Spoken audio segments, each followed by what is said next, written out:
Hello everyone, this is Michela. I'm a dorky reader. Today I'm going to be doing my March reading wrap up, and I'm also going to include the last two books I read in February because I was at the hospital. That month got kind of wonky, so I'm just going to put it all in this. Because I'm having some weird technical difficulties with my new phone, my computer, and loading files onto my computer from my new phone, I'm going to try and do this all in one big take. So we'll see how good that gets. I have a pause button now. I didn't have that before on my phone, so I can at least pause if I have some kind of thing going on, and then it'll just all be boom, one take. Wish me luck. So for the very first book, I'm going to say it was not quite the last book in February, but I remember during one of my videos, I was in the middle of reading it, and that is A Dawn of Onyx by Kate Golden. This book is kind of your typical, girl falls into enemy hands or territory, and then she realizes that the king of their side isn't as evil as she once believed, and they fall in love, yada, yada, yada. She's also kind of a chosen one type thing. Like there's something very special about her. I don't want to give a spoiler, but basically because it was so predictable and kind of it wasn't as enjoyable as it could have been. However, I did find it good enough to say, okay, well, I'll keep reading. I think for a lot of readers, this book would be fantastic. This is right up their alley, but I'm a little picky when it comes to my romances. There are things in this book I liked, and then there were things I didn't like. And, without getting into too many details, I feel like maybe the lust aspect was brought it to attention a lot quicker than I'm used to, or I prefer. I like making that kind of ride out through several books, and then maybe book 3 or 4, you're like, oh, okay, now they're in the throes of passion, not right away in book 1. I guess I'm maybe a little picky about that, but some of you won't care, and so I highly recommend it if you're into this kind of thing. I thought the writing was fine. The characters were your typical romantic-y characters and all that jazz. Anyway, it was just kind of blah. So I would give it a 3-star. Nothing super great, nothing super bad, just me. Okay, next book. Instead of stopping, now I have to just keep going. I'm not used to this. Okay, next book I had at the end of February, Cinder. This is the book that I ended up choosing with my TBR prompt, purple book, I believe was the prompt. And I loved this book. I thought it was so well done. It's very clean, so even my daughter could read this book, and she's 11. So she's a little bit more of an advanced reader, and she can handle certain dark themes so long as it's not really horrific. But yeah, the character here is Cinder. She's our main character. Of course, this is a fairy tale retelling of Cinderella. She is a cyborg. And in this world, being a cyborg is really taboo. It's kind of you're basically an AI. People don't really see you as human anymore. She's a really fantastic mechanic. The best mechanic in this kingdom that she's at. And the prince one day kind of sneakily sneaks off and finds her little mechanic hut or shop or whatever and says, hey, can you fix my AI here? It's pretty special to me, and nobody else can seem to fix it. And she agrees, yada, yada, yada. One thing leads to another. There's this evil queen on the moon, and the people on the moon have these special abilities that earthlings don't have, so they're kind of seen as dangerous. They have the ability essentially to influence you, or use their words kind of get you to do things you wouldn't ordinarily do. And so that's obviously very dangerous. And so the humans fear the lunar people, and the lunar queen is pretty wicked, so it's for good reason. But of course, just like any place with war, your leader might be evil, you know, but the general population is not necessarily wicked too. So that's kind of the vibe that you get from this. I don't want to leave too many spoilers about this book in here, but it was really exciting, really cool, like world building. I love the characters. The prince wasn't boring. You know how sometimes in fairy tales you have this very blah male character. In this one, he had a little bit of depth, you know, some his backstory had relevance. It felt meaningful, and he was an interesting character to read about too, not just her. But there are some dark things, dark elements in this book, and I like how this book handled it. It was really well written, and I'm looking forward to reading book 2, which I did put on my April TBR, so eventually I'll get around to that too. Okay, I'm gonna press pause because I need to think about what I'm gonna say next. Ta-da! I'm back, and with me I have my stack of my March TBR jar picks. I did not read all of these. Shame on me. I felt really guilty about it. I read 4 out of the 6 in this stack, and I will get to telling you about them pretty quick. I just wanted to make a brief mention that one of the reasons I didn't get around to it is I was feeling like a certain mood of a book, and it ended up choosing a book to read instead of the last 2 books on the stack, and I really regret it because it was a book I DNF'd. And I don't know what it is this year. I've had a couple already of those, and that's just really unfortunate. I tried to read Quicksilver, the new one, and I already donated the book, so I can't pull it up and remember the author's name. But I don't want to give any hate to people who love that book. I made it 375 pages in. I really gave it a try. So that counts as kind of a book. I didn't count it on my Goodreads total. I just DNF'd it.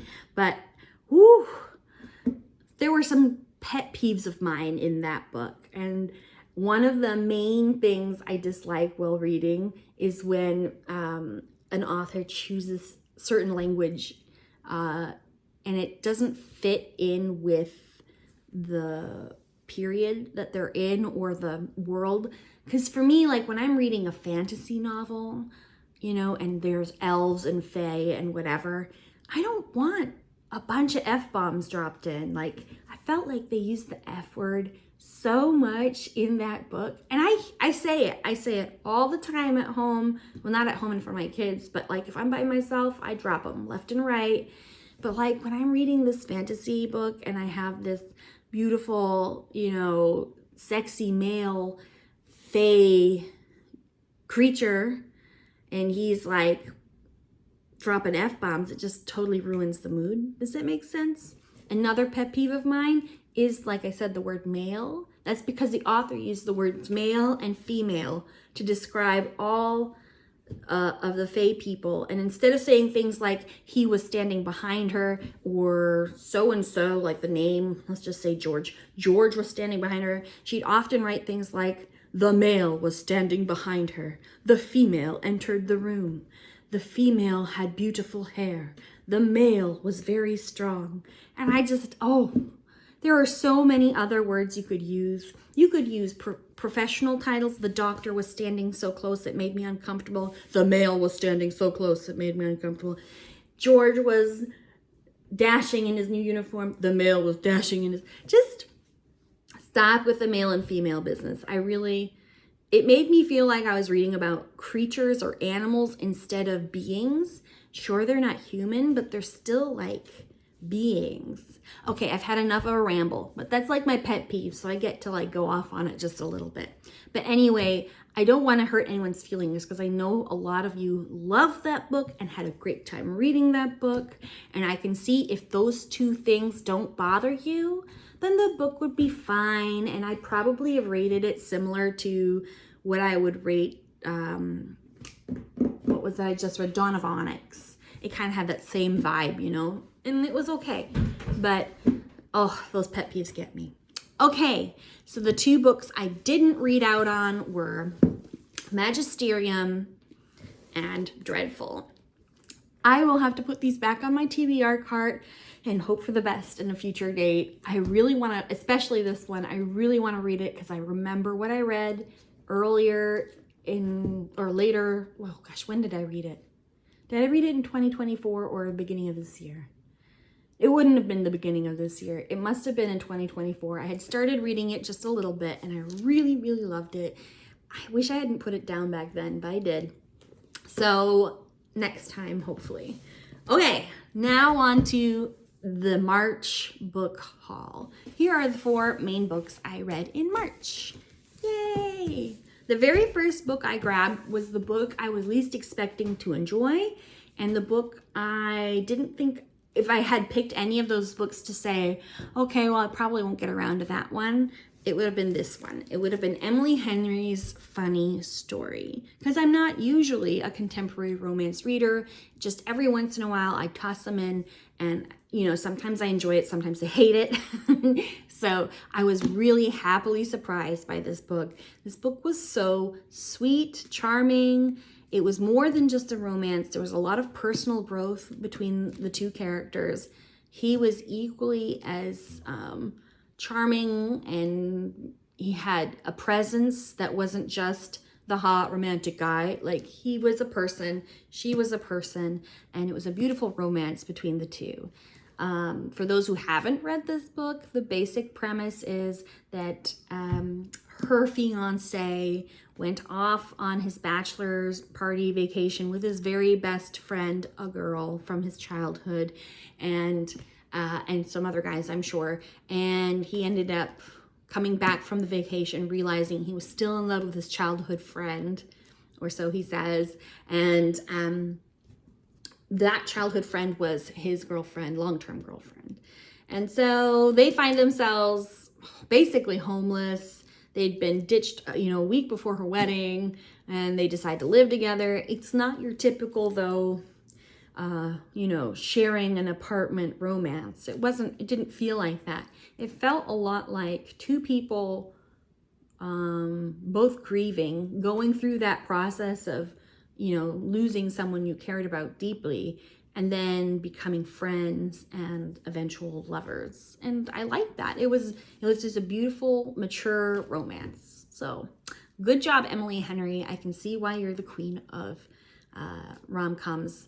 And I'm looking forward to reading another one by her because I think she might be onto something. Okay, definitely a great book. In the world of rom-com, I would give this a 5-star. If I were comparing this to like my favorite books ever written, a 4-star. It's not like, but I really loved it. So like I said, in rom-com land, top notch. Okay, next book I read right after that, without fail, I added Carl's Doomsday Scenario to the list. I believe this was my post-apocalyptic or dystopian choice. Or was it sci-fi? I can't remember what the tag was, but I used it for this book. This book, just like book 1, was a lot of fun. I enjoyed every second. It was a little bit less comedy and a little more serious, I think, just a little bit.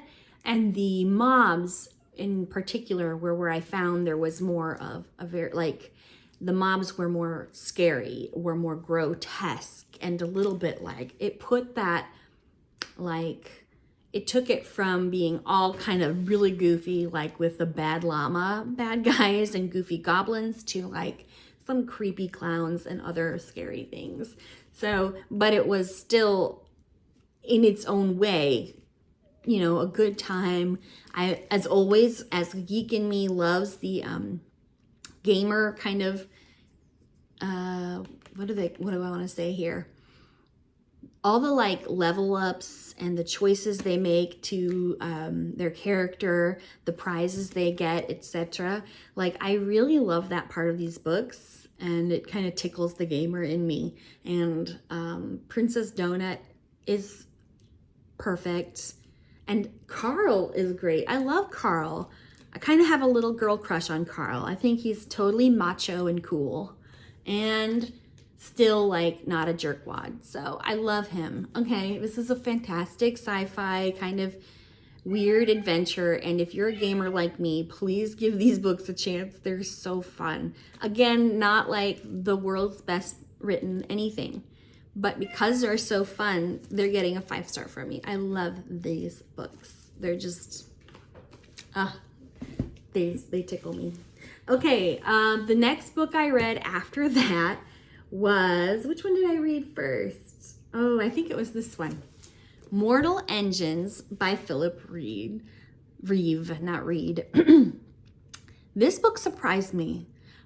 One, I believe it's a YA, or if it is considered a middle grade, it would be a really dark middle grade. I would not advise this for younger children, as it has some kind of dark themes, and there's character deaths, but not like, I don't know. It just felt really like, oh, you know, I don't know. Anyway, it surprised me. It surprised me mainly because the concept of this book, or the main idea of this book, is that you have these cities that are moving. They like roam the worldscape that's been like this post-apocalyptic worldscape. And I don't know if they're sentient, but they're like, in a way, they consume or they eat smaller towns and villages. They take them in, and then they kind of chew them up in a way, and they take on all the like resources of these towns or villages and bring it to their own whatever.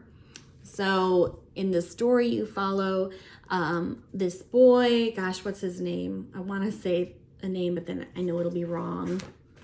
I don't want to mess it up because, why am I so bad with names? Okay, we'll just say a young man, like 15, you know, a kid. And he is working for the museum. Like his guild or his people are like the people who preserve history, which from our time, you know, way back before these apocalypse, like hundreds of years ago, thousands of years, I don't know how long in the future these are. And he's kind of just like, he doesn't really care about his job, and he kind of goofs off one day, and they send him down into the depths of the city, like the bowels, like you have to kind of go down to the gut area. And he has to do something there, and I can't remember exactly what it is. But when he's down there, he runs across his hero, who is like this adventurer archaeologist who discovers new historical items. Calcifer! Oh my gosh, Calcifer! I'm gonna pause you. I'll find out what's wrong. He wants my attention. I think he just wants pets, and I was petting him, and I think he's okay, but he's coming up onto this chair near me. He's usually the really shy one, so when he meows like that, you're like, oh my gosh, what is it? Are you a baby? Oh no, come here, little baby. Hop up. You're being whiny. Is it because Papa's not here? That's my husband's cat, Calcifer.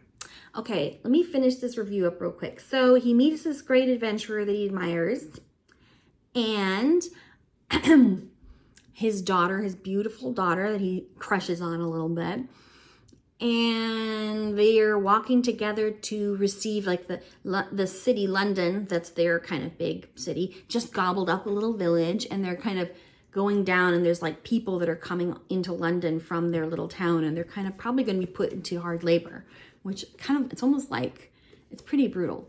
But as they're going down there to see if there's any cool artifacts on this tiny little village they ate, one of the humans that are coming onto board the land sees this adventurer and immediately tries to kill him. And he's like, no, you can't kill my hero. And he stops her from doing it. And she says, why? He's evil. Look what he did. And she shows him her face. And there's a huge slash knife mark on her face. And he kind of starts to be like, wonder, like, oh my gosh, that can't be there. There has to be some other reason, because he's in denial that his hero would ever do something so terrible. But anyway, as he soon discovers, there's a valid reason for it. And he's He's definitely not who he seems. And he and this girl with the scarred face find themselves through a huge ordeal that I'm not going to spoil. They are now on the surface of the planet, and people don't usually live there, and they're trying to find their way back to London. The girl wants revenge, and he just wants to get home. There's a whole other list of things that happen during this. I sound so pathetic. He's fine. He's just Calcifer. There's food and everything. I know. You're being so whiny. Did Timmy fall down the well again? That's what. Anyway, this book was cool. It was really cool. And I'm going to press pause again. Okay, Calcifer, come here. Don't be afraid. Oh, Calcifer, what are we going to do with you? I'm here trying to do a book review, and I don't even remember where I was at. I think I wanted to basically say that this book here was a delight. I liked it a whole lot more than I thought I would like it, especially after reading the movie reviews, which people said the movie was terrible. So I was expecting like, oh no, maybe this book is going to be terrible too. That a lot of the complaints of the movie were like really cheesy lines, etc. And it's like, oh, I hope they didn't like pull those directly from the book. But no, the book was really, really well written and really exciting and thrilling. I enjoyed pretty much from beginning to end. It did take me a while because while I was reading this is when my reading slump started for the month of March. So it did drag for me, but not the book or the book quality. I think it was just the things in my life that were happening at that time that kind of made me go, okay, do I have 5 minutes to read today? And then only getting 5-minute chunks, you're not really getting the whole experience. But once I finally sat down and really buckled down and got more reading in, getting hair all over me, I really enjoyed it. Anyway, great little book, highly recommend. Okay, the last one for March that I read was The Final Gambit by Jennifer Lynn Barnes. I really enjoyed books 1 and 2, so I was a little bit let down by book 3. Part of this could be my problem. I didn't read this back to back to back, right? So it's been over a year since I read the first 2 books, and it took me a while to remember all the characters' names. However, still, even so, I think that just because the plot of this book wasn't very engaging, it wasn't like the mystery they were unraveling, it didn't feel as exciting to me. There weren't as many twists and turns. The big reveals weren't as for me. And to be honest, the love interest in this book, he kind of gave me the ick a little bit at a couple points, and I wasn't really feeling that because I remember really liking him in books 1 and 2. So there's that. I don't think it's a terrible book. I still read it and enjoyed it. Again, a 3-star. I had, some experiences with that this month, but I do think like I'm going to keep reading. There's 1 more book left. I might as well. I've read 3 out of 4. Don't eat the flowers, Calcifer. Calcifer. Okay. Well, I better go take care of my cat. I think I'm done with my book reviews. Thank you for sticking around. It's actually almost 24 minutes now, long video. I wasn't expecting it to be this long. I'm going to blame you, Calcifer, not my rambling thoughts. Anyway, I hope you guys have a good day. I'm going to finish this coffee that I let get cold and probably warm it up in the microwave first. And then I'll get on to reading what I'm reading right now from my TBR. It's the first one I chose, and I'm enjoying what I've read so far. So wish me luck.